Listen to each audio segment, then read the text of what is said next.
Assalamualaikum warahmatullahi wabarakatuh. Perkenalkan, nama saya Ikan Hortala ini. Saya dari kelas BKI 5D, NIM 231221136. Nah, di video ini kita akan membahas tentang bahasa dan budaya, khususnya dalam konteks konseling lintas budaya. Nah, yang pertama tuh, apa sih bahasa itu? Nah, bahasa pada dasarnya adalah alat komunikasi yang kita gunakan sehari-hari, baik secara lisan maupun tulisan. Nah, lewat bahasa kita bisa menyampaikan pikiran, perasaan, dan pendapat. Tetapi dalam konseling lintas budaya, bahasa itu bukan cuma soal ngomong. Bahasa juga mencerminkan identitas budaya dan cara seseorang memandang dunia.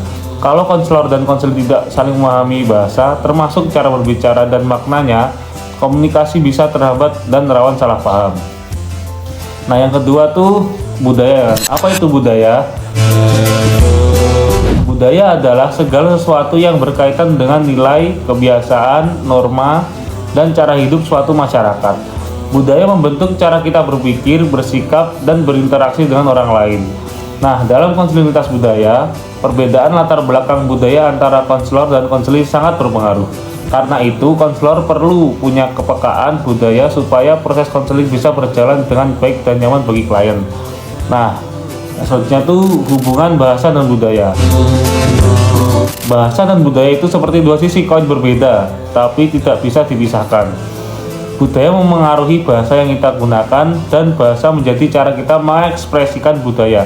Contohnya nih, dalam bahasa Indonesia kita punya banyak istilah untuk padi, gabah, beras, dan nasi.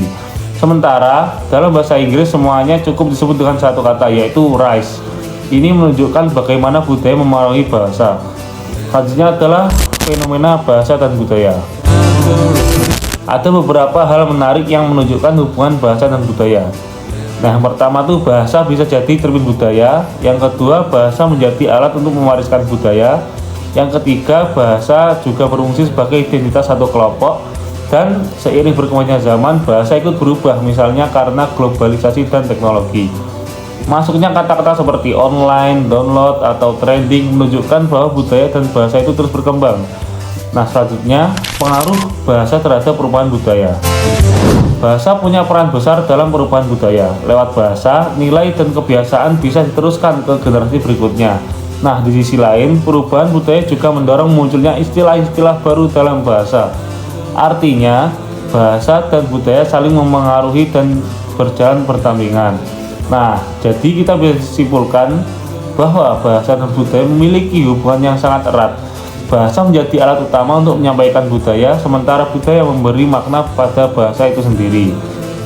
Dalam konseling lintas budaya, pemahaman terhadap bahasa dan budaya sangat penting, supaya komunikasi lebih efektif, tidak terjadi salah paham, dan proses konseling bisa berjalan dengan lebih baik.